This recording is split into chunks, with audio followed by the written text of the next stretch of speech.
مجالس کا سلسلہ معرفت پروردگار عالم سے شروع ہوا اور اس کا اختتام اس آیت پہ کیا گیا کہ یہ نہ سمجھو جو اللہ کی راہ میں اپنی جان کو قربان کرتے ہیں وہ مردہ ہیں، بلکہ وہ زندہ ہیں اور اپنے رب کے ہاں سے رزق بھی پا رہے ہیں۔ رزق سے مراد کیا ہے کہ جو رزق ہمیں یہاں ملتا ہے، کیا شہید کو بھی وہی رزق ملتا ہے؟ یا اصلاً خدا نے یہ کیوں کہا کہ وہ اپنے رب کے ہاں سے رزق پا رہے ہیں؟ کیونکہ عمومی طور پہ ایک تصور ہوتا ہے ہمارا کہ جو انسان زندہ ہے، رزق کا کانسیپٹ اسی کے لیے ہے۔ جو یہاں پر ہے اسے کھانے کی ضرورت ہے، اسے پانی کی ضرورت ہے، اسے گاڑی اور گھر کی ضرورت ہے۔ اب جو مر گیا، جسے ہم نے مٹی کے منوں کے نیچے دفنا دیا، اسے کس کھانے کی ضرورت، اسے کس پانی کی ضرورت، اسے کس گھر کی ضرورت؟ تو خدا کہتے ہیں نہیں، یہ تصور نہ کرو جو مر گیا تو اسے کسی چیز کی ضرورت نہیں ہے، بلکہ مرنے کے بعد بھی جس طرح انسان کی یہاں زندگی رواں دواں تھی، اس انسان کی زندگی اس عالم میں بھی رواں دواں ہے۔ اکثر ہمارے بوڑھے بزرگ کہتے ہیں کہ جب کہتے ہیں کہ بھائی تھوڑا آرام کر لو، اتنی بھاگ دوڑ کیوں کر رہے ہو، تو وہ کہتے ہیں آخری دن ہے، مرنے کے بعد تو ویسے ہی ہم نے آرام کرنا ہے۔ وہ نیند کا کانسیپٹ یہاں ہے، تو جتنی کرنی ہے یہاں کر لو۔ مرنے کے بعد کوئی بھی نیند کا کانسیپٹ ہے ہی نہیں کہ آدمی کہے مرنے کے بعد میں سوتا رہوں گا۔ ہاں، جسم ہے جو مٹی کے منوں کے نیچے سوتا ہے، تو نہیں ہے جو مٹی کے منوں کے نیچے سوتا ہے۔ موت جسم کو آتی ہے، موت روح کو نہیں آتی۔ روح کی تو اصل زندگی مرنے کے بعد شروع ہوتی ہے۔ روایت معصوم ہے، فرماتے جب کوئی مر جاتا ہے تو اس کے باپ، دادا، تایا وایا جو مر چکے ہیں، جو اس عالم میں ہیں، اس کی والدہ، تو کہتے ہیں اگر کوئی رشتہ دار بھی آپ کا یہاں سے وہاں جاتا ہے تو یہ لوگ اس کے استقبال کے لیے جاتے ہیں، اس سے ملنے جاتے ہیں، اور ملنے کے بعد پھر اس سے پوچھتے ہیں کہ ایک تو خوش آمدید کہتے ہیں کہ آپ یہاں آ گئے، خوش ہوتے ہیں ان کو دیکھ کے، اور پھر پوچھتے ہیں بتاؤ میرا فلاں بیٹا زندہ ہے یا مر گیا؟ مطلب ان کو خبر نہیں ہے کہ زندہ ہے یا مر گیا۔ میری فلاں بیٹی زندہ ہے یا مر گئی، ہمارا فلاں کزن زندہ ہے، مر گیا، ہمارا فلاں دوست زندہ ہے، مر گیا۔ کہ اگر وہ کہتا ہے کہ زندہ ہے تو ان کو خوشی ہوتی ہے، چہرے پہ خوشی، مسکراہٹ آ جاتی ہے کہ الحمدللہ ابھی تک کیا ہے، زندہ ہے۔ لیکن اگر یہ کہہ دے کہ مر گیا ہے تو کہتے ہیں ان کا چہرہ گھبراہٹوں کا شکار ہو جاتا ہے، مایوسی میں چلے جاتے ہیں، روتے ہیں۔ تو پوچھا گیا کہ یہ روتے کیوں ہیں؟ جب زندہ ہونے کا سنتے ہیں تو خوش ہوتے ہیں، اور جب مرنے کا سنتے ہیں تو روتے ہیں۔ کہ اس کا ریزن ہے، زندہ ہے اس کا مطلب ابھی تک مرا نہیں، اور امید ہے کہ مرے گا تو ہم اس سے ملیں گے۔ لیکن اگر مر گیا اور ابھی تک ہم سے ملا نہیں ہے، نارمل ہونا تو یہ چاہیے مرنے کے بعد آ کے ان سے ملے، تو کبھی 1 سال ہو گیا اس کو مرے ہوئے اور کبھی تک ہم سے ملا نہیں، اس کا مطلب یہ وادی سلام کی طرف نہیں آیا، وادی برہوت کی طرف چلا گیا ہے۔ دوسری چیز فرماتے ہیں جب مرنے والا مر جاتا ہے، اگر یہ دیکھا جائے کہ فرشتے اس کے جنازے کے آگے آگے چل رہے ہیں یا پیچھے پیچھے چل رہے ہیں، کہتے یہ بھی نشانی ہوتی ہے کہ وہ گنہگار ہے یا نیک ہے۔ اس کے جنازے کی کیفیت کیا ہے؟ رسول خدا کے صحابی تھی نا، کہ رسول کہتے اس کے جنازے میں اتنے فرشتے تھے کہ لوگوں نے دیکھا رسول اپنی انگلیوں پہ چل رہے ہیں، پاؤں کی انگلیوں پہ، کہ یا رسول اللہ ایسے کیوں چل رہے ہیں؟ کہ اتنی بھیڑ ہے فرشتوں کی اس میرے صحابی کے جنازے میں، اس لیے چل رہا ہوں۔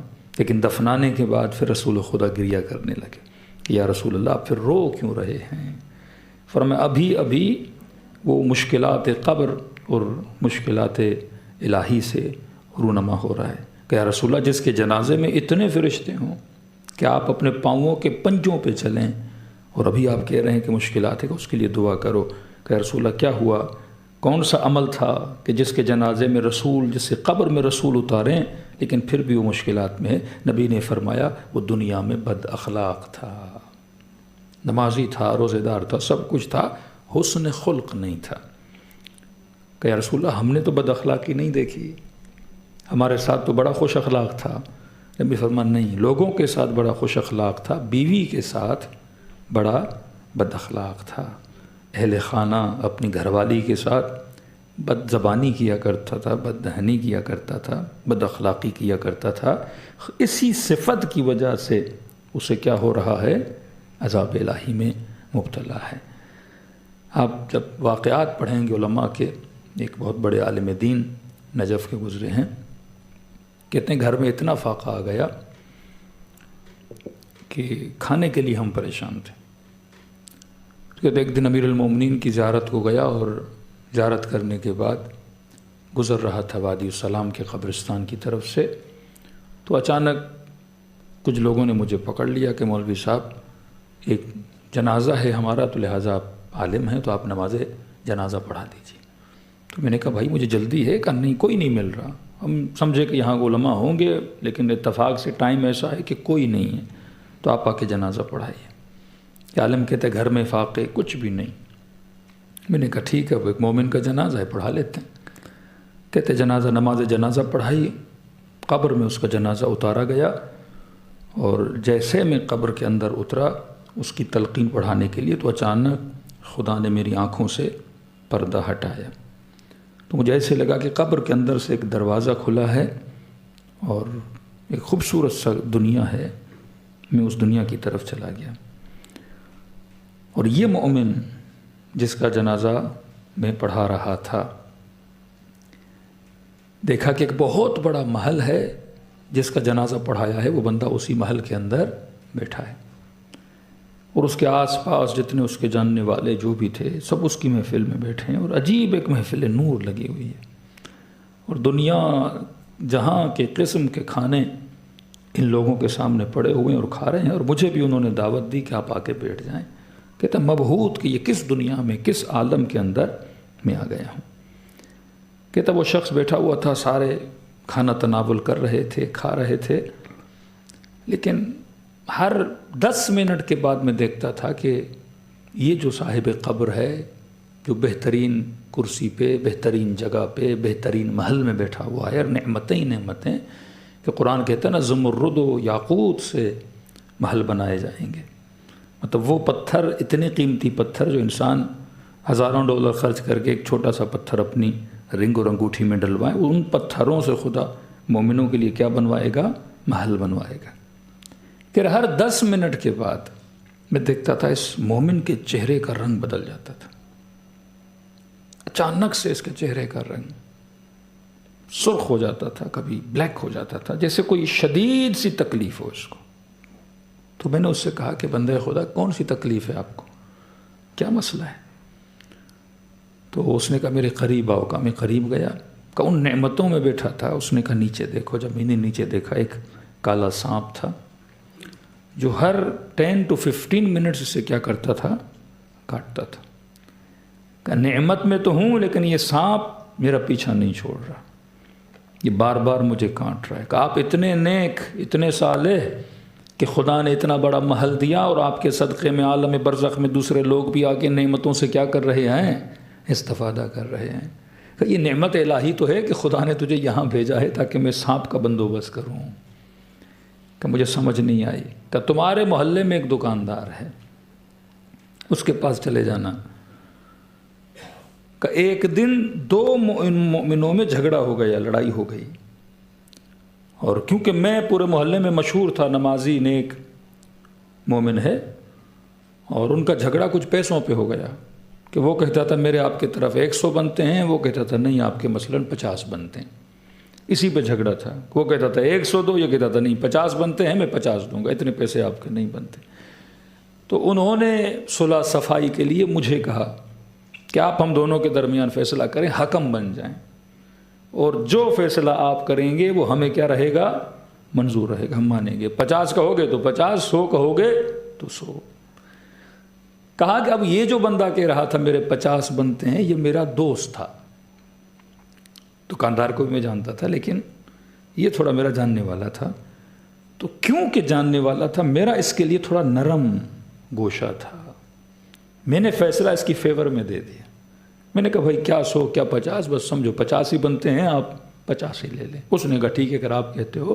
کہا کیوں کہ میں نے فیورزم کی اور فیصلہ حق کی بنیاد پہ نہیں کیا، اس فیصلے کی وجہ سے یہ سانپ ہمیشہ میرے ساتھ رہے گا، اور نعمتوں میں رہوں گا، ہر چیز میں رہوں گا، لیکن ہر 10-15 منٹ میں یہ سانپ مجھے کیا کرتا رہے گا؟ کاٹتا رہے گا۔ تو کہا اگر آپ کو زحمت نہ ہو، جب واپس جاؤ اس دکاندار کے پاس جانا، میری طرف سے کیا مانگنا؟ معافی مانگنا، تاکہ اس سانپ سے میرا کیا ہو جائے؟ چھٹکارا ہو جائے۔ اور کہا کہ مجھے پتا ہے تمہارے گھر میں فاقے ہیں۔ کہتے اس عالم دین کہتا ہے انہوں نے مجھے کوئی 2-3-4 کلو چاول دیے، عالم برزخ کے چاول، کہ یہ چاول رکھ لو اور انشاءاللہ تیرے گھر میں فاقہ نہیں ہوگا۔ کہتے اچانک پھر آنکھوں سے پردے ہٹے، میں نے دیکھا اسی قبر کے اندر ہوں، باہر نکلا، گھر گیا، گھر جانے کے بعد بیوی کو کہا یہ چاول لو اور یہ چاول بناؤ، تو بیوی نے اللہ کا شکر ادا کیا، کتنے دنوں سے فاقہ تھا اور گھر میں چاول بھی آ گئے۔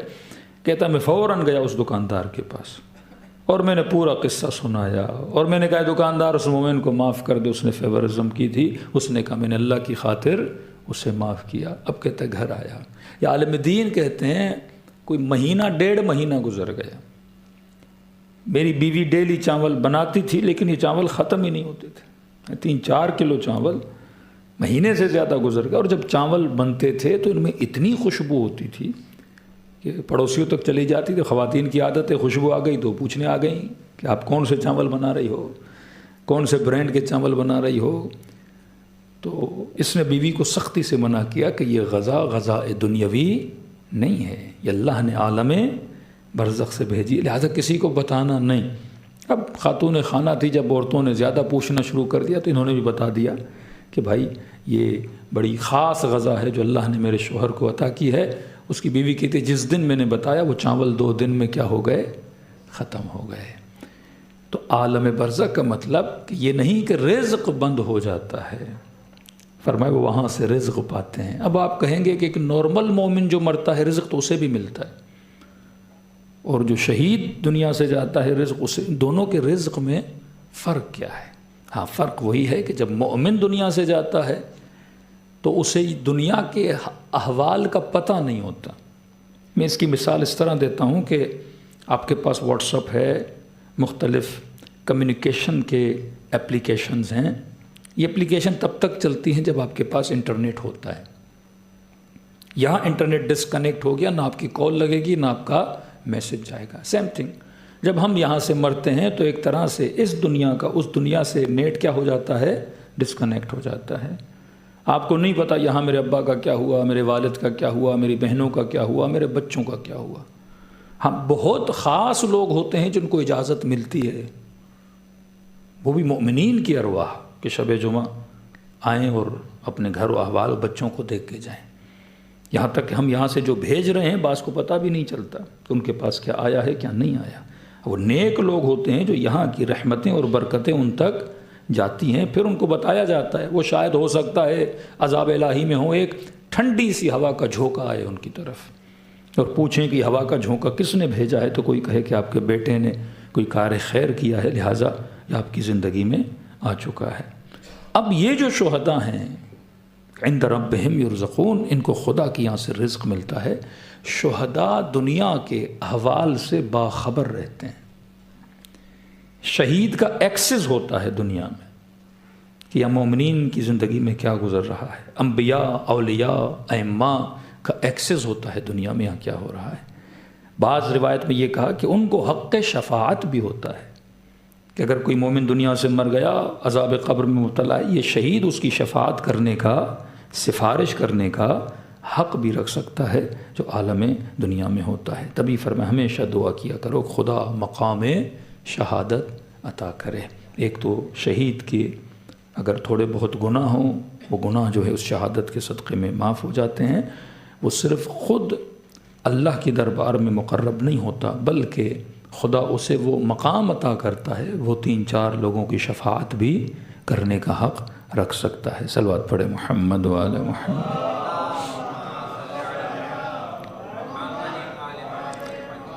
اب رزق سے مراد صرف رزق مادی نہیں ہے، رزق معنوی بھی ہے۔ ایک ایرانی جوان جب شہید ہوا، بہت ینگ بچہ تھا، 18-19 سال کا جوان۔ اب ماں کو پتہ تو تھا شہید ہوا، لیکن ماں کا دل بچوں کے لیے بڑا دھڑکتا بھی اور قریب بھی ہوتا ہے۔ تو یہ ماں ہر شب جمعہ اس بچے کی قبر پہ جاتی تھی، اور یہ نہیں کہ آدھا گھنٹہ صبح ہونے تک بیٹے کی قبر پہ بیٹھی رہتی تھی۔ ہر شب جمعہ قرآن پڑھے، زیارت عاشورہ پڑھے، ثواب پڑھے، سب کچھ کرے۔ اب یہ ماں کہتی ہے کہ ایک دن جب گھر گئی تو میں نے خواب میں اپنے بیٹے کو دیکھا، وہی شہید میرا بیٹا۔ کہتی دیکھتی ہوں ایک میدان محشر ہے، ہزاروں کی تعداد میں وہاں نورانی لوگ ہیں، اور ہر بندہ اپنا گویا سامان سفر باندھ رہا ہے کہیں جانے کے لیے۔ اور میں نے اپنے بیٹے سے پوچھا کہ میرے لال یہ کہاں جا رہے ہیں، یہ سارے لوگ کہاں جا رہے ہیں؟ تو انہوں نے کہا اماں یہ سارے آج شب جمعہ ہے، امیر المومنین کی خدمت میں جا رہے ہیں۔ کیا کرنے جا رہے ہیں؟ کہ امیر المومنین سے علم حاصل کرنے جا رہے ہیں۔ ہم مرنے کے بعد عمل کا سلسلہ ختم ہے کہ آپ کہو مرنے کے بعد میں 4 نمازیں اور پڑھ لوں میرے ثواب کا اضافہ ہو جائے، میں 4 روزے رکھ لوں میرے ثواب میں اضافہ ہو جائے، نہیں، یہ باب تو بند ہے۔ لیکن کہتے ہیں مرنے کے بعد معرفت کا دروازہ بند نہیں ہے۔ کوئی بندہ بزنس مین تھا، دکاندار تھا، نارمل نمازیں پڑھ کے مر گئے، اب معرفت کا درجہ وہ تو نہیں ہے کہ ایمان کے 10ویں درجے پر ہو، سلمان کی طرح یا ابو ذر کی طرح۔ لیکن جنت میں کون جائے گا؟ جو اہل کمال ہو، جو صاحب معرفت ہو۔ تو خدا ایسے جنت میں کیسے بھیجے نارمل نمازی کو؟ تو کہا جنت میں بھیجنے سے پہلے یہ اہل بیت سے کیا حاصل کریں گے؟ علم حاصل کریں گے، صاحب معرفت بنیں گے، پھر ایمان کے اس درجے پر آئیں گے تاکہ جنت کی وہ کوالٹی کو محسوس کر سکیں۔ کہ کہاں جا رہے ہیں؟ کہ اماں ہر ہفتے میں ایک بار امیر المومنین سے ہم علم حاصل کرنے جاتے ہیں، یہ وہاں جا رہے ہیں۔ تو اس ماں نے پوچھا کہ میرے لال تو کیوں نہیں جا رہا؟ سارے جا رہے ہیں۔ کہ اماں اس لیے کیونکہ ہر شب جمعہ آپ میری قبر پہ آتی ہیں، اور امیر المومنین کا حکم ہے جب تک ماں بیٹھی رہے میرے پاس نہ آنا، احترام ماں کی خاطر۔ وہ ماں کہتی اس دن کے بعد میں نے پوری رات بیٹھنا چھوڑ دیا، بیٹے کی قبر پہ جاتی تھی، فاتحہ پڑھ کے جلدی واپس آتی تھی تاکہ اپنے بیٹے کو محفل امیر المومنین سے محروم نہیں کروں۔ یہ واقعہ جناب سلمان سے بھی منقول ہے۔ کسی جنگ سے امیر المومنین واپس آ رہے ہیں کہ اچانک میں دیکھا امیر المومنین، یہی وادی السلام کا جو قبرستان ہے، یہاں پہ امیر المومنین رک گئے اور پوچھا مولا یہاں کیوں رک گئے؟ امام نے کہا خاموش سلمان، میں گفتگو کر رہا ہوں۔ کہ 1 گھنٹہ 2 گھنٹہ 3 گھنٹے 4 گھنٹے، گھنٹوں کے گھنٹے گزر گئے، امیر المومنین کلام کر رہے تھے۔ میں نے کہا مولا کس سے کلام کرے؟ گھنٹوں گزر گئے ہیں۔ مولا نے فرمایا سلمان اگر تیری آنکھوں سے پردے ہٹا دوں، تم ہزاروں کی تعداد میں یہاں مرحومین کو دیکھو جو آج علی سے علم حاصل کرنے کے لیے آئے ہوئے ہیں۔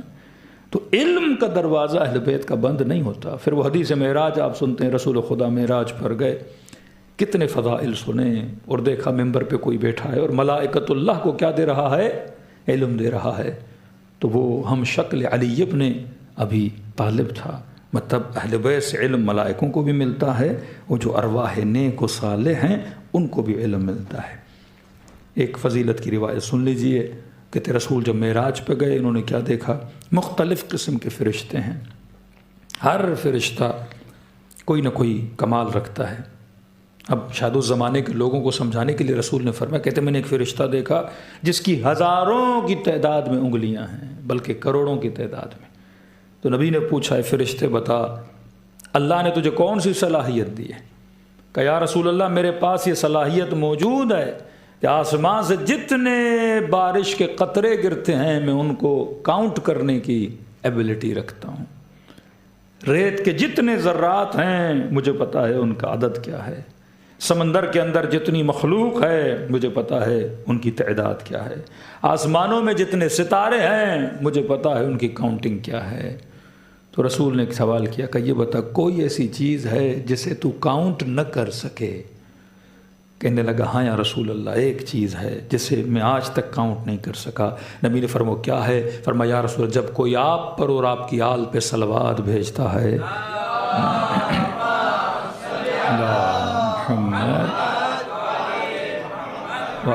یا رسول اللہ میں صلوات کو کاؤنٹ نہیں کر سکتا۔ پھر ایک اور حدیث بھی یہ کہتے ہیں جب کوئی مومن صلوات بھیجتا ہے، اللہ نے ایک پرندہ بنایا ہے جس کا ایک پر مغرب کی طرف، دوسرا پر مشرق کی طرف، کہ جب کوئی مومن محمد اور اس کی آل پہ درود بھیجتا ہے، یہ پرندہ ایک سمندر میں ڈبکی لگاتا ہے، ڈبکی لگانے کے بعد جب واپس نکلتا ہے کہ اس کے پروں سے جتنے پانی کے قطرات گرتے ہیں خدا ہر قطرے سے ایک فرشتہ بناتا ہے، اور صلوات بھیجنے والے مومن کے لیے تا قیامت یہ فرشتے دعا کرتے رہتے ہیں۔ صلوات پڑھے محمد و آل محمد۔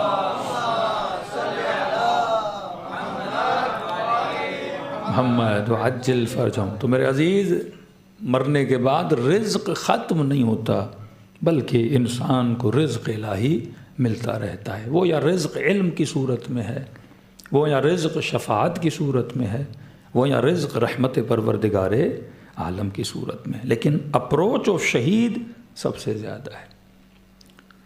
اپروچ و شہید کا مطلب یہ ہے اس کی روح کی وسعت عام مومن سے زیادہ بڑی ہے۔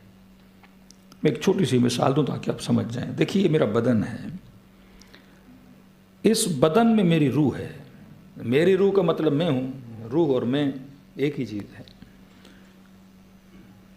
اب روح محیط ہے کس پر؟ بدن پر۔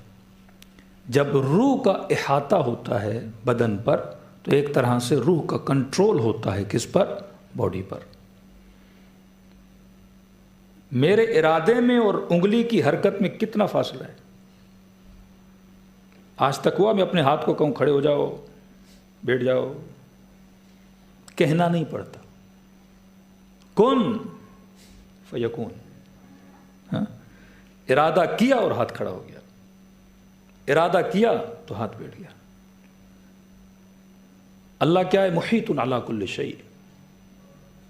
خدا کا ارادہ یا روح الہی پوری کائنات پہ کیا ہے؟ محیط ہے۔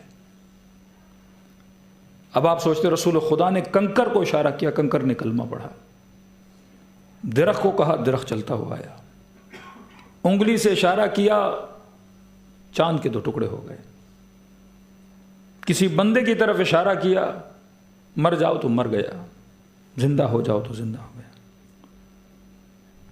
وسعت روح معصوم اور وسعت روح غیر معصوم کا فرق۔ اب آپ کہیں کہ کیسے ممکن ہے کہ امیر المومنین پتھر کو کہیں کھڑے ہو جاؤ تو پتھر کھڑا ہو جائے، پتوں کو کہیں کہ کلمہ پڑھو وہ کلمہ پڑھنا شروع ہو جائیں، پانی پہ چلنے کا بولیں تو پانی زمین بن جائے اور امیر المومنین پانی کے اوپر چلتے ہوئے آگے بڑھتے ہوئے چلے جائیں؟ کیسے پاسبل ہے؟ کیا میرے لیے پاسبل ہے کہ میں اس گلاس کو اشارہ کروں، یہ گلاس زمین پہ گر جائے، یا میں اشارہ کروں میری طرف چلتا ہوا آ جائے؟ ممکن ہے، لیکن کب ممکن ہوگا؟ جب میرے روح کا احاطہ میرے بدن سے نکل کے باہر کی دنیا تک بھی پھیل جائے۔ ابھی صرف میرا کنٹرول، میرے روح کا کنٹرول اور اس کا احاطہ میرے بدن تک ہے، تو میں آنکھ بند کروں یا آنکھ کھولوں، ہاتھ اٹھاؤں یا ہاتھ بٹھاؤں، اس پہ کنٹرول ہے۔ لیکن اگر اسی طرح میرے روح کا اختیار خدا نے تھوڑا بڑھا دیا، میرے روح کا اختیار اس ممبر پر بھی آ گیا، اس لاؤڈ پر بھی آ گیا اور بیٹھے ہوئے لوگوں پر بھی آ گیا، تو جس طرح میرا بدن میری سنتا ہے اسی طرح ہر چیز میری کیا کرے گی؟ سنے گی۔ کشمیر میں بہت بڑے عالم دین سید علی ہمدانی، کہ وہاں اکثر جو لوگ شیعہ ہوئے سید بزرگوار کی وجہ سے، انڈیا والے کشمیر کی بات کر رہا ہوں، کہتے جب یہ وہاں پہنچے اور ان کا علم عرفان کی کتابیں آج یونیورسٹیز کا سلیبس بن چکی ہیں، جب وہاں پہنچے تو انہوں نے کہا کہ کیونکہ پیر مریدی اور مرشدی وہاں بہت زیادہ چل رہی تھی، تو اس زمانے میں وہ علماء جو صاحب کرامت تھے وہ اپنی کرامتوں کے ذریعے سے لوگوں کو کیا بناتے تھے؟ شیعہ بناتے تھے۔ کہتے سید جیسے وہاں پہنچے تو وہاں پہ ایک اور بڑا پیر و مرشد تھا، اس کے مرید آ گئے، تو سید علی ہمدانی وضو کر رہے تھے، وہ مولوی بھی آ گیا. تو انہوں نے کہا کہ شیعوں کو کہ بھائی تمہارے عالم کے پاس ایسا کون سا معجزہ ہے, کون سی کرامت ہے؟ یہ دیکھو ہمارا مفتی, ہمارا پیر, ہمارا مرشد, اس کے پاس بڑی کرامتیں ہیں. اور مرید اس کے کھڑے ہوئے تھے, سید وضو کر رہے تھے. تو انہوں نے کہا کون سی کرامت ہے تمہارے پیر کے پاس؟ تو وہ جو تھا ان کا پیر و مرشد جو بھی تھا, وہ زمین سے ہوا میں پرواز کرنے لگا, اڑنے لگا. کوئی 3-4 فیٹ زمین سے اوپر گیا اور ہوا میں کھڑا تھا. ریاضتیں کی ہوں گی تو اس کی روح کا جو اختیار ہے تھوڑا بڑھ چکا ہے. تو وہ سارے مبہوت ہو گئے سید علی کے جو مرید تھے. انہوں نے کہا بھائی واقعاً اتنی طاقت اس بندے کے اندر کہ ہوا میں کیا کر رہا ہے, پرواز کر رہا ہے.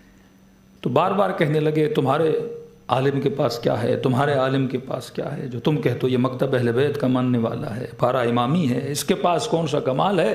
کہ سید خاموش. اور وضو کرتے کرتے جب پاؤں کا مسح کرنے لگے تو انہوں نے اپنے پاؤں سے جوتی اتاری, اور مسح کرنے کے بعد انہوں نے جوتی کو اشارہ کیا. کہتے سید کی جوتی ہوا میں گئی, اور یہ جو ان کا پیر ہوا میں اڑ رہا تھا اتنی اس کے سر پہ لگی کہ یہ آ کے زمین پہ گر گیا. تو سید نے کہا یہ جو طاقتیں تیرے پیر میں ہیں یہ میری جوتی کے اندر بھی موجود ہے. اصل کمال یہ نہیں کہ ہوا میں اڑتے ہو, اصل کمال یہ ہے کہ کتنا منزل لقاء اللہ پہ پہنچے ہو. کبھی بھی امامی علماء اور مجتہدین عرفاء کمالات اس لیے نہیں کرتے تھے کہ لوگوں کو اپنا مرید بنائیں. کہ اتنی سی خدا نے تجھے کرامت دی ہوا میں اڑنے کے لیے, اور تم نے اتنا واویلا کھڑا کر دیا ہے, اتنے مرید جمع کر دیے ہیں. تو اس کرامت کے ذریعے سے اللہ کی عبادت کروا رہا ہے یا اپنی عبادت کروا رہا ہے؟ لوگوں کو اپنا مرید بنا رہا ہے یا خدا کا مرید بنا رہا ہے؟ تو کہ یہ کرامتیں تو ہماری جوتی کے اندر بھی موجود ہیں اگر ہم چاہیں. تو جب آپ کے روح کا پاور بڑھتا ہے تو اس کا اختیار باڈی سے نکل کے عالم خارج کی اشیاء پر بھی زیادہ بڑھ جاتا ہے. تبھی فرمایا معصوم کیا ہے؟ معصوم کے پاس 2 طرح کی ولایت ہے. ولایت تشریعی, شریعت کی ولایت کہ حکم الہی دیں اور ہم پر کیا ہے, واجب ہے. دوسری ولایت ولایت تکوینی کہ معصوم عالم تکوینات میں پتھر کو آرڈر دے تو پتھر پر بھی اس کی اطاعت کیا ہے, واجب ہے. یہ غالباً امام جواد کا غالباً مجھے نام یاد نہیں واقعہ ہے نا, کہ امام کو کہاں بھیج دیا گیا, ایک پنجرے کے اندر بھیج دیا جہاں پہ کون تھا, شیر موجود تھا. اور اتنا بھوکھا تھا کہ انہوں نے کہا کہ امام کو کیا کر لے گا, کھا لے گا. لیکن وہ شیر امام کو کھانے کی بجائے مولا کے قدموں میں بوسے دینے لگا. یہ ولایت تکوینی ہے. وہ جادوگر جو لائے گا اور امام رضا نے سفرے پہ کھچے ہوئے شیر کو اصلی شیر میں بدل دیا, اور اس شیر نے ان سارے یہودیوں اور مجوسیوں کو کیا کر لیا, کھا لیا. پھر حکم دیا, پھر وہ شیر کیا بن گیا, تصویر میں بدل گیا. یہ ولایت تکوینیہ ہے کہ جانور بھی ان کا آرڈر مانتے ہیں, چرند و پرند بھی ان کا آرڈر مانتے ہیں, کیونکہ ان کی روح کا اختیار بہت زیادہ ہے. تو یہ اختیار انسان دنیا میں بھی بڑھا سکتا ہے, اور مرنے کے بعد تو خدا ویسے ہی عمل کے ذریعے سے انسان کی روح کو اتنا طاقت دیتا ہے, بالاخص شہید کی روح کو, کہ وہ وہاں پر بھی نعمتوں سے مالا مال ہوتا ہے. اور دنیا میں بھی جو لوگ ہیں, کئی لوگ آپ حرم امام رضا میں جائیں گے تو صحن انقلاب میں ایک قبر ہے آیت اللہ حسن علی نخودکی کی, آپ دیکھیں ہمیشہ اس قبر پہ رش ہوتا ہے. کئی مومنوں نے سوال کیا کہ بھائی امام رضا کے ہوتے ہوئے لوگ اس عالم کی قبر پہ کیوں جا رہے ہیں؟ کیونکہ امام رضا نے کسی کو خواب میں آ کے کہا کہ جب میرے حرم میں آتے ہو ہمیں ہمارے علماء کا کیا دیا کرو, واسطہ دیا کرو. آپ خدا کو کہو یا وجیہن عند اللہ اشفع لنا عند اللہ, اے خدا یہ وہ چہرے جو تیری دربار میں باعزت ہیں, ان کے صدقے میں ہمیں کیا فرما, شفاعت عطا فرما. اسی طرح ان علماء کی عزت اہل بیت کی دربار میں حد سے زیادہ ہوتی ہے. سید علی نخودکی اتنے صاحب کرامت کہ لوگ انڈیا سے پاکستان سے جاتے تھے, قبلہ میری ماں بیمار ہے, کوئی کہتا میرا والد بیمار ہے, کوئی کہتا تھا کہ اس قدر بیمار ہیں کہ ڈاکٹروں نے جواب دے دیا ہے. تو مشہور تھے نخودکی, نخود بولتے ہیں فارسی میں چنے کو. کچھ کہتے ہیں جس گاؤں میں رہتے تھے وہ نخود کوئی ایسا گاؤں تھا اس مشہور ہوئے, کچھ کہتے ہیں چنا, کچھ کہتے ہیں کھجور. کہتے ہیں ان کے پاس جو بھی آتا تھا, آپ نے کہا میری والدہ بیمار ہے اور لا علاج بیماری ہے, سید حسن علی کیا کرتے تھے, وہ چنے پہ یا کھجور پہ ایک دعا پڑھتے تھے, پھونک کے دیتے تھے. کہتے تھے تم یہاں کھاؤ, تمہاری ماں کو شفا پاکستان میں مل جائے گی. وہ بندہ وہاں کھاتا تھا، اسے شفا کہاں ملتی تھی؟ وہاں ملتی تھی. آپ جب بھی مشہد جائیں تو چاررائے شہداء، امام کے اطراف کی مختلف نام ہیں نا، ایک تبرسی ہے، تبسی ہے، خیابان شیرازی ہے. تو چاررائے شہداء کی طرف جب آپ سیدھا جاتے ہیں تو بیچ روڈ میں گنبد ہے، بیچ روڈ میں ایک قبر ہے. ایک روڈ وہاں سے جاتا ہے بازار بزرگ کے پیچھے سے، تو وہاں ایک قبر ہے بیچ روڈ میں. کئی لوگوں کے سب میں سوال ہوتا ہے یہ روڈ کے بیچ میں قبر کیوں؟ ایک بہت بڑے عالم دین کی قبر ہے. کہتے سید علی نخدکی کے زمانے میں شاہ ایران کی گورنمنٹ تھی، اور اس زمانے میں آرڈر ہوا تھا اس قبر کو گرا دیا جائے. مشہد کا جو گورنر تھا، استاندار کہتے ہیں اس کو، والی جو تھا، اس کو آرڈر ملا کہ بھائی 2 ہفتے کے بعد شاہ ایران وزٹ کرنے آ رہا ہے، اور ہمیں آرڈر ملا ہے یہ روڈ بنانا ہے، اور جس کی بھی قبر ہے یا نکال کے اس کو کہیں اور کیا جائے. بیچ راستے میں یہ ہرڈلز پیدا کر رہی ہے. اب اس کو آرڈر تھا شاہ ایران کا، اور لہٰذا اس نے اس آرڈر کو امپلیمنٹ کرنا تھا. کہتے یہ جو وہاں کا والی تھا، گورنر تھا، اچانک اس کی طبیعت خراب ہوئی، اور اتنی طبیعت خراب ہوئی، شدید اس کے اسٹمک میں پین ہوا. جس بھی ڈاکٹر کے پاس گیا سب نے دوائیاں وہاں دی لیکن اثر نہیں. کہتا اس قدر پین کہ میں رات کو سو نہیں سکتا تھا. اس شدید درد کی وجہ سے اپنے پاؤں کو جکڑ لیتا تھا. تو اس کو کسی نے کہا کہ آغا حسن علی نخودکی کے پاس جاؤ، بڑی شفا ہے ان کی دعا میں، وہ ایک کھجور دیں گے، چنا دیں گے، کھاؤ گے اور شفا مل جائے گی. یہ گورنر کہتا ہے میں آغا حسن علی کے پاس آیا، اور میں نے قبلہ میرے پیٹ میں بہت درد ہے، مطلب اتنا کہ میں اتنے دنوں سے سو نہیں پایا، ایسا شدید درد ہوتا ہے کہ ایسے لگتا ہے میرے بدن سے روح نکل جائے گی. آغا نے خود نے کوئی بات نہیں، یہ کھجور پڑی ہے، دعا پڑھوں گا، ابھی کھاؤ گے، خدا تجھے کیا دے گا؟ شفا دے دے گا. تو قبلہ پھر دیر کیوں کر رہے ہیں، جلدی پڑھیں، میں تو مر رہا ہوں درد سے. انہوں نے کہا کہ بھائی ایک شرط ہے. کہ کون سی شرط ہے؟ کہ شرط یہ ہے کہ جو تجھے آرڈر ملا ہے فلاں عالم کی قبر کو روڈ کے بیچ سے اکھاڑو، اس آرڈر کو امپلیمنٹ نہیں کرنا.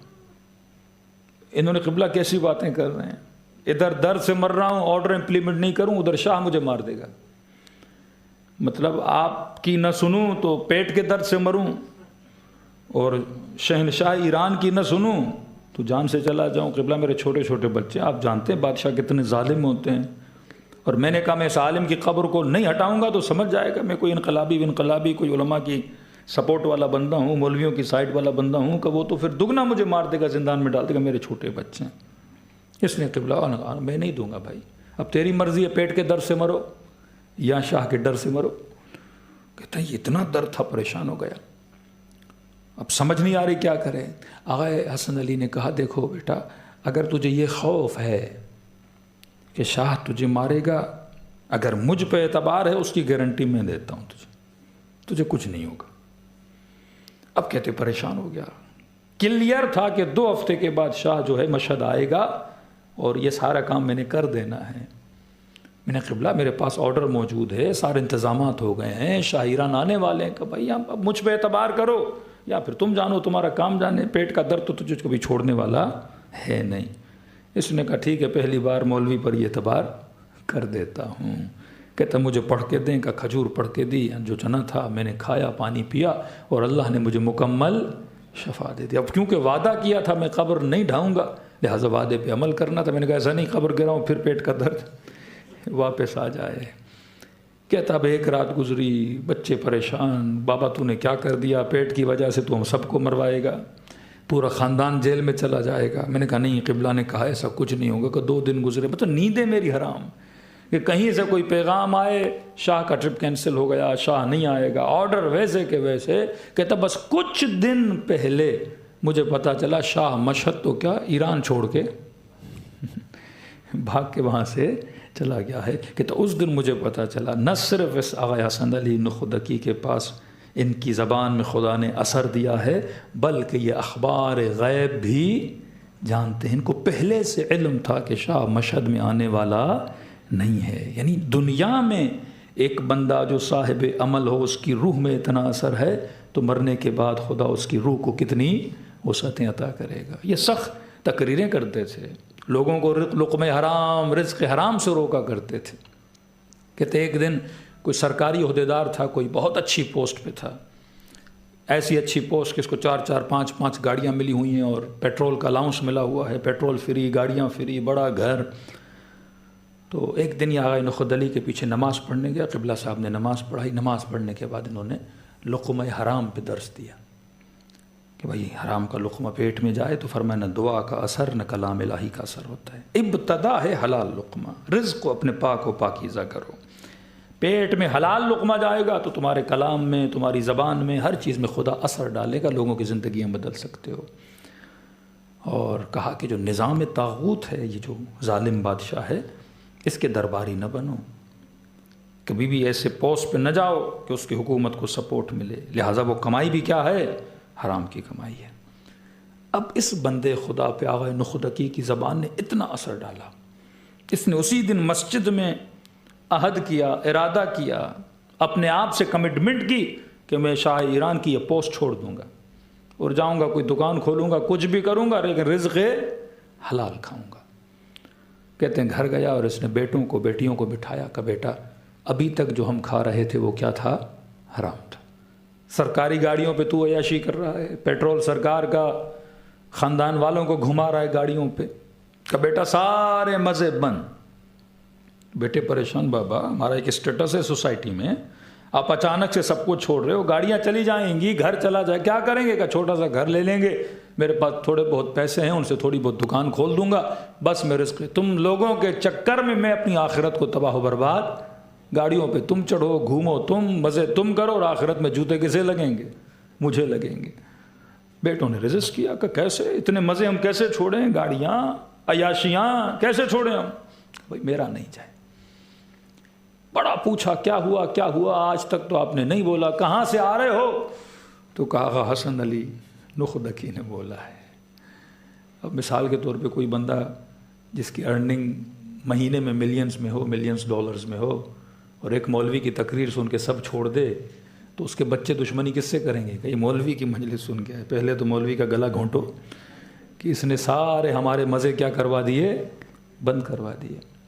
ایک مومن تھے، اس کی بیوی نے میسج کیا کہ مولانا آپ کی مجلس سننے کے بعد میرے شوہر میرے اوپر ایسے بیٹھ گیا ہے جیسے ملک الموت، کہ پہلے اتنی آزادی تھی، میک اپ کروں، جو بھی کروں، ادھر جاؤں ادھر جاؤں، جب سے سنا ہے یہ میک اپ کرنا، مکس گیدرنگ میں جانا، خواتین کی طرف ہوں، مرد حضرات کی طرف ہوں، ایک دوسرے کے ساتھ سفروں پہ بیٹھ کے کھانا نہیں کھانا چاہیے، معصومین کی تربیت اور احکام کے نزدیک حرام ہے۔ یہ آج ہر فیملی کے اندر مکس گیدرنگ ہے، کزنوں کے ساتھ لڑکیاں بیٹھی ہوئی ہیں، دیور ویور ایک دوسرے کے ساتھ بیٹھے ہوئے ہیں۔ بیٹھنا حرام نہیں ہے، لیکن معصوم فرماتے ہیں ہلکا پھلکا سلام دعا، لیکن جو نشست ہو، جو پراپر بیٹھک ہوتی ہے، وہ خواتین کی الگ ہونی چاہیے، مردوں کی الگ ہونی چاہیے۔ نہیں ایک سفرے پہ بیٹھ رہے ہیں، گپے لگ رہے ہیں، جوکس ہو رہے ہیں، ہنسی مذاق ہو رہا ہے، یہ فاصلہ جو محرم اور نامحرم کا فاصلہ، اس کا خیال رکھنا چاہیے۔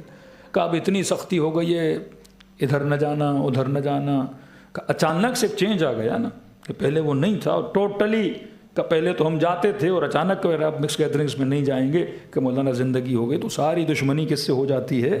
وہ اس مولوی سے ہو جاتی ہے۔ تو اس نے کہا کس نے؟ کہا حسن علی نخود علی۔ اس بیٹے نے کہا میں اس مولوی کو نہیں چھوڑوں گا۔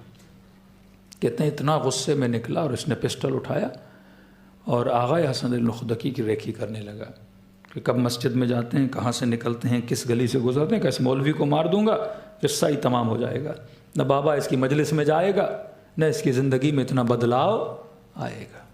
جناب زہیر امام حسین سے جیسے مل کے بیوی کو کہا کہ میں تجھے طلاق دیتا ہوں، اور بیوی بھی سوچ رہی ہوگی میں نے ہی بھیجا اور نقصان کس کا ہو رہا ہے؟ بیوی نہیں بھیجا نا اس کو سفرے بیٹھ کر، جا فرزند رسول بلا رہے ہیں، کیوں نہیں جا رہے؟ وہ جیسے واپس آیا تو زوجہ کو کہا باغ دولت سارا گھر ور تیرے نام کیا اور میں تجھے طلاق بھی لکھ کے دے رہا ہوں۔ طلاق اس لیے لکھ کے دے رہا ہوں کیونکہ اگر میں حسین کے پاس جا رہا ہوں کہ تجھے بیوی کی حیثیت سے مجبور نہ ہونا پڑے کہ میرے پیچھے آؤ، تم جا کے سکون کی زندگی گزارو، میں نے تو ویسے ہی، آپ مرنے کے بعد تو ویسے ہی طلاق ہو جانی ہے نا، تو اپنی زندگی میں تجھے دے رہا ہوں۔ تو بیوی نے کہا ٹھیک ہے منظور ہے۔ جناب صاحب معرفت تھی کہ زہر ایک شرط پہ، کون سی؟ کہ مرنے کے بعد بھی مجھ سے شادی کرنا۔ یہ مت سوچو یہاں چھڑا رہے ہو مجھے، ہاں نہیں، کہ مرنے کے بعد بھی جنت میں جاؤ گے تو مجھے ہی ساتھ لے کے جانا، حوروں بوروں کے چکر میں. ہاں تو وہاں بھی دعا کرنا اللہ مجھے ہی حور بنا کے تیری بیوی بنائے. زہر نے کہا ٹھیک ہے، اور کہا طلاق دو. طلاق دے دی، چالاک تھی نا. تو کہا دیکھو اب میں آزاد ہوں نا. کہا آزاد ہو. کہا اب تیری اطاعت میرے اوپر واجب نہیں ہے. کہا پھر میں اپنی مرضی سے آؤں گی کربلا. ہاں پھر اپنی مرضی سے کہاں گئی؟ کربلا گئی، اور پورے سفر میں اسیران کربلا کے ساتھ رہی. صاحب معرفت تھی. تو بعض اوقات صاحب معرفت ہو تو دشمن نہیں بنی امام حسین کی. کیا بنی؟ اور صاحب معرفت بنی کہ امام حسین نے میرے شوہر کو دنیا داری سے نکال کے آخرت کے سفر پہ. اس بندے خدا نے پسٹل لیا. کہتے ہیں آغائے نخودکی مسجد سے نکلے اور جب اپنی گلی میں جا رہے تھے تو یہ پیچھے آغائے نخودک بالکل گھر کے سامنے تھے. یہ پیچھے سے جوان آیا اور اس نے پسٹل کو لوڈ کیا اور آغائے حسن علی نخودکی کی طرف اس نے نشانہ لیا. کہتے ہیں جب نشانہ لیا، اب آغائے نخودکی کا چہرہ اپنے گھر کے دروازے کی طرف تھا. اس جوان کا نام لیا آغائے نخودکی نے. کہ جوان شیعہ ہو، اہل بیت کے چاہنے والے ہو، مارنا ہے تو آگے سے آ کے مارو، چھپ کے پیچھے سے وار نہیں. کہا یہ سننا تھا. یہ جوان پریشان ہو گیا کہ ان کو کیسے پتا اندھیری رات میں ان کے پیچھے کھڑا ہوں، انہوں نے مجھے پہچانا کیسے؟ کہ ڈر کے مارے اس کے ہاتھ سے پسٹل نیچے گر گئی. اور یہ جوان کہتا میں اتنی ابوہت تھی آغا حسن علی کی، اتنی ابوہت تھی کہ میرا بدن، میرا ہاتھ جو ہے کانپنے لگے. کہ پھر مجھے اپنے قریب بلایا، میرے ماتھے کا بوسہ دیا. کہا فلاں کے بیٹے ہو؟ کہا ہاں. کہ اس لیے آئے ہو کیونکہ ہمارے باپ نے حرام کا رزق کھانا چھوڑ دیا ہے اور دنیا کے مزے اور یہ وہ تمہارے چلے جائیں گے. کہ زبان میں لکنت بول نہیں پا رہا. تو کہا بیٹے شیعہ ہو نا؟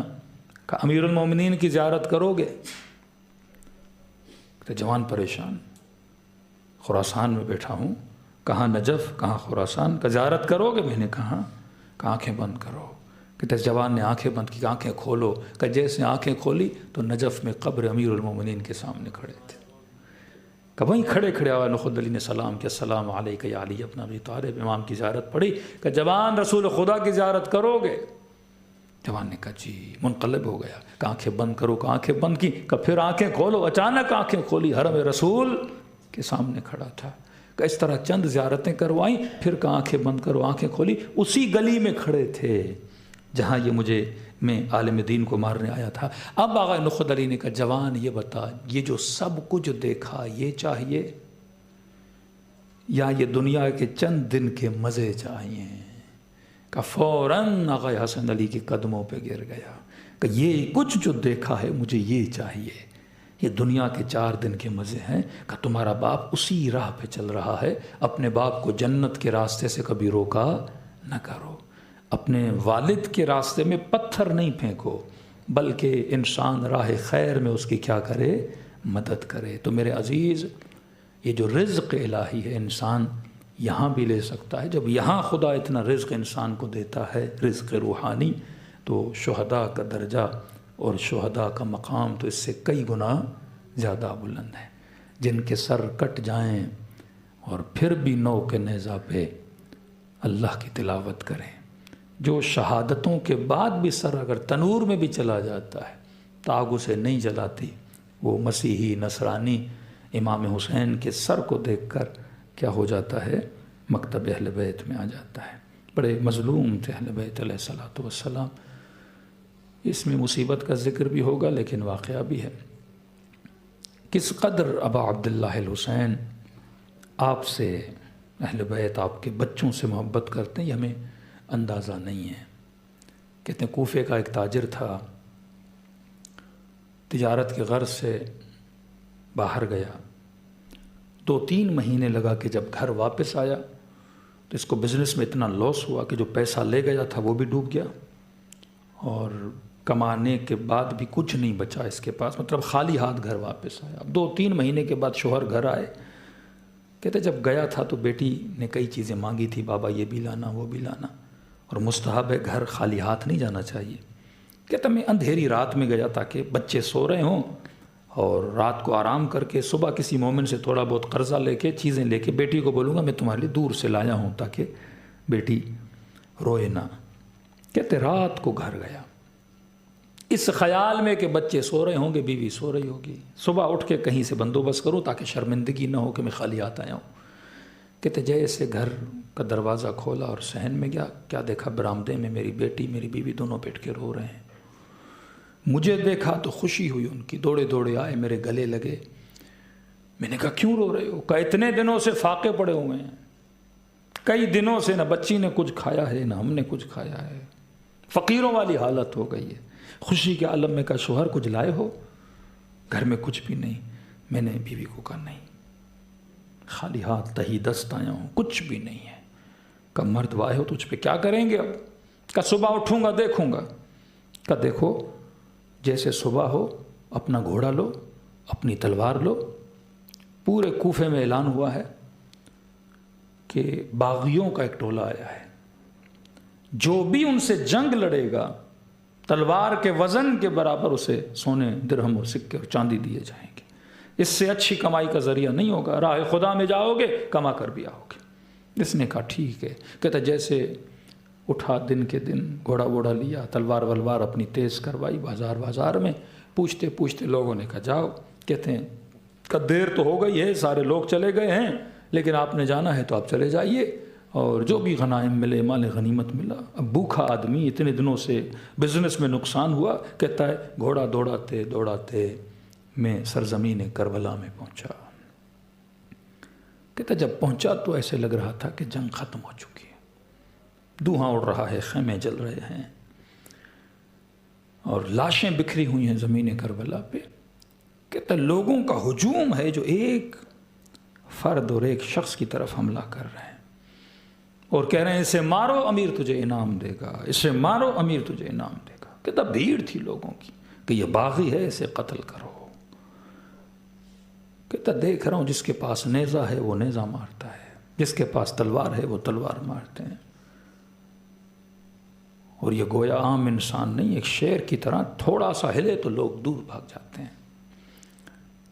کہتا میں بھی اس بھیڑ کو کاٹتے کاٹتے کاٹتے کیا دیکھتا ہوں کہ ایک انسان ہے لیکن پورا بدن تیروں سے بھرا ہوا ہے۔ کہ سب کہہ رہے ہیں باغی ہے اسے مارو، باغی ہے اسے مارو۔ کہتا میں نے کہا نزدیک تو نہیں جا پاؤں گا، میں نے بھی ایک پتھر لیا اور میں نے مارنا چاہا۔ قرآن کہتا نا پہلے سوچو، پہلے غور کرو، پہلے فکر کرو، کہیں ایسا نہ ہو تو کسی نیک آدمی کا دشمن بن جائے۔ کہتا ہے پتھر لیا، مارنا چاہا، اچانک میری نگاہ اس کے چہرے پہ پڑی، ایسا نور جیسا چہرہ، پیشانی میں سجدے کے نشان۔ کہتا میں نے سوچا کہیں ایسا نہ ہو میں کسی نیک بندے کو مار دوں، یہ تو کہہ رہے ہیں باغی ہے لیکن ماتھے پہ سجدے کے نشان کیسے؟ یہ تو چہرہ کسی صالح بندے کا چہرہ ہے۔ کہہ رہا میں نے وہیں پتھر پھینکا اور میرے تھوڑا اس کے قریب گیا، میں نے کہا سلام کروں گا، اگر جواب دیا تو مسلمان ہے۔ میں نے کہا السلام علیکہ ایھا الشیخ الکبیر، اے بوڑھے تجھ پہ میرا سلام ہو۔ کہا سلام کا دینا تھا، میرا نام لے کے کہا وعلیکہ السلام۔ کہ میں پریشان ہو گیا، یار یہ تو مسلمان ہے، میرا نام بھی جانتا ہے اور سلام کا جواب بھی دیا۔ حیرت سے ان کو دیکھنے لگا۔ میں نے کہا آپ کون ہیں؟ مجھے کہا خط بھی خود لکھتے ہو، بلاتے بھی خود ہو، اور بعد میں پوچھتے ہو کہ میں کون ہوں۔ میں نے کہا میں نے آپ کو کوئی خط نہیں لکھا، کیسی باتیں کر رہے ہیں آپ؟ کہ تو نے حسین ابن علی کو خط نہیں لکھا تھا؟ کا سننا تھا حسین ابن علی، پاؤں سے گویا زمین نکل گئی۔ یہ ایسے ہے کہ 50 سال دعا کرو کہ خدا امام زمانہ کا ظہور کرے، اور ایک دن آئے کہ اپنے امام کو جا کے پتھر مارو، اور بعد میں پتہ چلے یہ میرا امام ہے، میں غلطی سے پتھر مار رہا تھا۔ آپ کی کیفیت کیا ہوگی کہ جس کا اتنے سال انتظار کر رہا تھا اور آج غلطی سے اسی کو پتھر مارنے گیا اور پتہ چلے یہ میرا امام ہے۔ کہ بلایا بھی خود ہے، خط بھی خود لکھا ہے، اور پوچھ رہے ہو کہ میں کون ہوں؟ میں نے کہا میں نے حسین ابن علی کو خط لکھا تھا، آپ کا کیا جائے حسین ابن علی سے؟ کہ میں ہی تو حسین ابن علی ہوں۔ کہ یہ سننا تھا، بدن کانپنے لگا، دوڑا دوڑا امام کے اوپر گرا۔ میں نے کہا مولا جب تک میں زندہ ہوں ایک پتھر اور لگنے نہیں دوں گا۔ مولا واللہ مجھے نہیں پتا تھا، میں تجارت پہ چلا گیا، 2 مہینے کے بعد آیا، گھر گیا، کہا کوئی باغیوں کا لشکر ہے، میں تو یہ سن کے آیا کوئی اسلام کا دشمن ہے، اسے مارنے جانا ہے۔ امام کتنا رؤوف اور کتنا مہربان ہے۔ امام نے کہا جتنی جلدی ہو سکے کربلا سے باہر چلا جا، مولا اس حال میں آپ کو چھوڑ کے نہیں جاؤں گا۔ کہ نہیں، تیرے اوپر جہاد واجب نہیں ہے، میں حکم دے رہا ہوں کربلا سے جلدی باہر چلا جا۔ مولا ایسے کیسے جاؤں آپ کو اس حال میں چھوڑ کے، ظالم آپ کو پتھر مار رہے ہیں۔ کہ نہیں، میرا کام تمام ہے۔ مولا اتنی جلدی کیوں کہہ رہے ہیں کربلا سے باہر جا؟ کہ ابھی میں آواز دوں گا حل من ناصر ینصرنا، جو آواز سنے گا اس پہ واجب ہوگا۔ میں کہتا ہوں اتنا جلدی چلا جا تاکہ تجھے میری آواز سنائی نہ دے۔ علماء کہتے ہیں مولا کیوں کہہ رہے تھے جلدی چلا جا؟ کیونکہ حسین چاہتے تھے کوئی تو ہو کوفے میں حسین کا چاہنے والا، جب میری بیٹیوں کو پیاس لگے اور پانی مانگے، کوئی تو ہو جو ایک پانی کا گھونٹ پلائے، کوئی تو ہو جو کچھ بندوبست کرے۔ کہ جلدی چلا جا۔ جب کہا نا حکم امام ہے، کہ ٹوٹے ہوئے دل کے ساتھ میں تھوڑا تھوڑا مولا سے دور ہونے لگا۔ کہ چند قدم دور ہوا ہی تھا کہ ابا عبداللہ نے کہا میرے قریب آ۔ کہ دوڑا دوڑا آیا، مولا اجازت ہے جہاد کروں اپنی جان؟ کہ اس لیے نہیں بلایا۔ کہ مولا کیوں بلایا ہے؟ کہتا اپنے زخمی ہاتھوں سے حسین نے اپنی انگلی سے ایک انگوٹھی نکالی اور یہ انگوٹھی میرے ہاتھ پہ رکھی۔ میں نے کہا مولا یہ انگوٹھی مجھے کیوں دے رہے ہیں؟ امام نے فرمایا تیری 4 سال کی بچی ہے نا؟ کہ جی مولا میری بچی ہے۔ کہا جب تو سفر پہ گیا تھا تیری بچی نے کہا تھا بابا میرے لیے انگوٹھی لانا۔ کہا تو بھول گیا پر حسین کو یاد ہے۔ کہ یہ انگوٹھی دی، میں روتا ہوا انگوٹھی کو گھر لے کر گیا۔ کہ بس اپنی بچی کو اتنا کہنا جسے تو مارنے گیا تھا وہ باغی نہیں تھا، وہ تیرا امام تھا۔ دل خون روتا ہے یہ سوچ کہ جس حسین کو اغیار کی بچیوں کی اتنی پرواہ ہو، جب اسی مولا کی بچی نے تماچے کھائے ہوں گے تو امام حسین پہ کیا گزری ہوگی۔ الا لعنت اللہ علی القوم الظالمین۔